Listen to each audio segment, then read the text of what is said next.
Good evening friends. আজ 13ই November শুক্রবার। আর এই বছরের উইন্টার সিজনে আমাদের আজকে ফার্স্ট বিয়ে বাড়ি নেমন্তন্ন করেছে। তা আজকে বিয়ে বাড়িতে আমরা সবাই মিলে যাচ্ছি। আজকে আমার মাসতুতো দিদির ছেলের রিসেপশন পার্টি। তা সেখানে আমি আর উৎসব দুজনে যাচ্ছি। দাদা আজকে যাচ্ছে না, দাদা বাড়িতেই আছে। আর আমি আর উৎসব যাচ্ছি আমার ছোটো বোনের সাথে। একটু আগে ফোন করেছিলাম, ওরাও বললো অন দ্য ওয়ে, তো এখানে আসলে আমাদের কল করবে, তারপরে ওদের সাথে যাব। আর আজকে আমরা যেখানে যাচ্ছি সেটা হচ্ছে বেলগাছিয়ার বড়কুঠি। ওটা একটা বড় রাজবাড়ি, সেটাকে রিনোভেট করে এখন সেখানে বিভিন্ন রিসেপশন পার্টি বা যে কোনো অনুষ্ঠানে ভাড়া দেওয়া হয়। তা আমরা খুবই এক্সাইটেড সেই বিয়েবাড়িটা দেখার জন্য। শুনেছি নাকি ওর মধ্যে খুবই পুরনো দিনের অনেক কাহিনী, ঐতিহ্যবাহী একটা রাজবাড়ি। তা সেখানে যাব, গিয়ে তোমাদের সাথে সব কিছুই শেয়ার করব। আর আজকের এটা কোনো উইকেন্ড ব্লগ না, এটা আমাদের আজকে একটা রিসেপশন পার্টি স্পেশাল ব্লগ। তা তোমরা ব্লগটা দেখতে থাকো, আশা করি তোমাদের ভালোই লাগবে। তো এখানে আমি তৈরি হয়ে গেছি। আজকে এটা পরেছি আমার বিয়ের বেনারসি, প্রায় 20 বছর আগের বিয়ের একটা আমার রিসেপশনের বেনারসি, বৌভাতে এটা পরেছিলাম। কালারটা দেখেছো? আর রিসেপশন মানেই তো আগে হতো বিয়ে মানে লাল রঙের বেনারসি, আর রিসেপশন মানে ব্লু সবুজ এরকম এই কালারের হতো। তা দেখো 20 বছর পর পরেছি, কিন্তু শাড়ির লেসটা কিন্তু একই রকমই আছে, খুব সুন্দর হয়েছে। অনেকদিন পর পরলাম, যেহেতু শীতকাল বেনারসি শাড়ি পরলে কোনো অসুবিধা হবে না, অতটা গরমও লাগবে না। তো চলো, এখানে আমিও তৈরি হয়ে গেছি, আর এদিকে উৎসবও তৈরি হয়ে গেছে। উৎসবে একদম গেট সেট রেডি। মাসি ফোন করলেই গো। চলো, এদিকে আমাদের প্রিয়াংশ বাবু আসবে, দেখি প্রিয়াংশ বাবু কি সেজেছে। আর আমার ছোটো বোন তো খুবই সুন্দর করে সাজে, দেখবো কে কি ড্রেস আপ করেছে। চলো তাহলে বেরিয়ে পড়ি।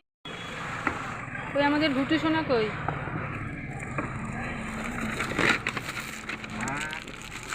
ঠিক আছে ভুটু, দেখি ভুটু এদিকে একটু তাকাও। ভুটু, এই যে শোনটা, এই যে তাকাও, হাই বলে দাও সবাইকে। বলো হাই। বোঝা যাচ্ছে না। হ্যাঁ, লাইটটা দাও, এই যে হাই বলে দাও, নমস্তে করে দাও। নমস্তে করে দাও সবাইকে। ঠিক আছে, আমরা কি নামি তারপর? এই হাসি দেখো। দেখি পম্পি, বাহ পম্পি কি সুন্দরই লাগছে। বড়কুঠিকে বিয়ে বাড়ি না?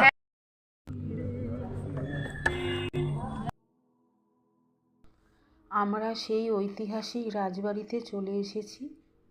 আজ থেকে প্রায় 200 বছর আগে অকল্যান্ড নামক এক ইতালীয় এই রাজপ্রাসাদটি নির্মাণ করেছিলেন।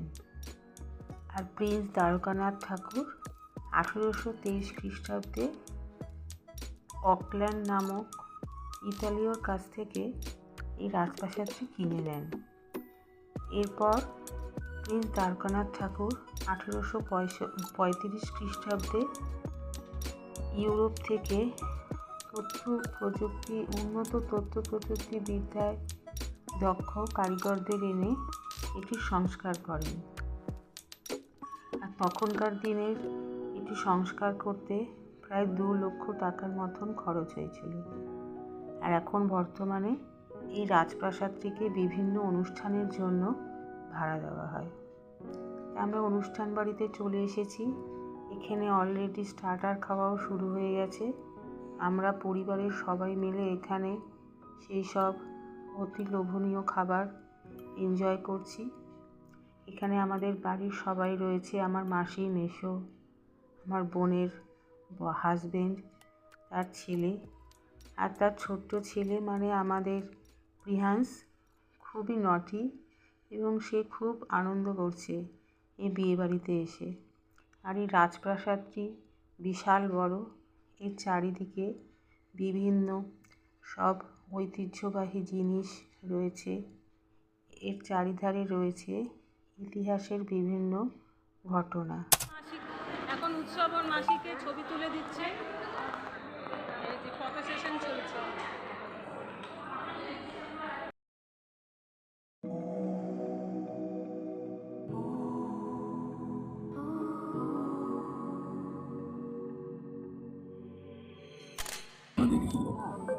এখানে আমাদের যে দুটো খাচ্ছে, ওর মা বাড়ি থেকে খাবার বানিয়ে এনেছে। দেখি কি বানিয়ে এনেছিস? বাসন্তী পোলাও বানিয়ে এনেছে। প্রেমিক অধিকার ফলা বন্ধু পাশে থাকে, প্রেমিক খেয়াল রাখে এখানে আছে চিংড়ি ফ্রাই, বন্ধু আগলে রাখে। তারপরে প্লেটে আছে পাতুরি। তাই আজও ওরা গল্প এই শুরু পাতুরিটা করলে খাবো। সময়ের হিসেব নিকেশ গুলিয়ে ফেলে, নিজেদের মধ্যে ভাগ করে দিতে পারে টুকরো খুশি থেকে শুরু করে চাপা কষ্ট। তাই আমাদের এই গল্পের হিরো শুভজিৎ দেখলামই না এত দেরিতে, তোকে আমি ডাকলাম চলে গেলি।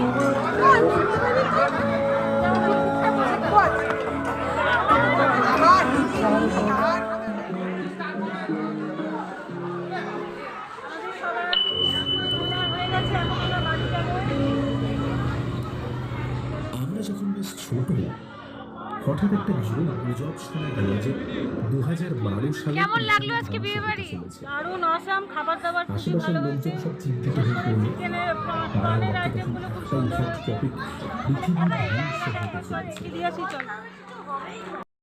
কোর্সে ভেজ, নন ভেজ, ডেজার্ট সব মিলিয়ে অনেক ধরনের আইটেম ছিল। সব খাবারই আমরা অল্প অল্প করে টেস্ট করেছি। আর আমাদের সবার ডিনার অলরেডি কমপ্লিট হয়ে গেছে। এখন অনেক রাত হয়েছে, এবার আমাদের বাড়ি যেতে হবে। তাহলে বন্ধুরা, আজকের রিসেপশন পার্টিটা আমরা খুব ভালোভাবেই পরিবারের সকলের সাথে এনজয় করলাম। এবার বাড়ি চলে যাব। তাহলে আজকের ব্লগটা আমি শেষ করছি। Good night.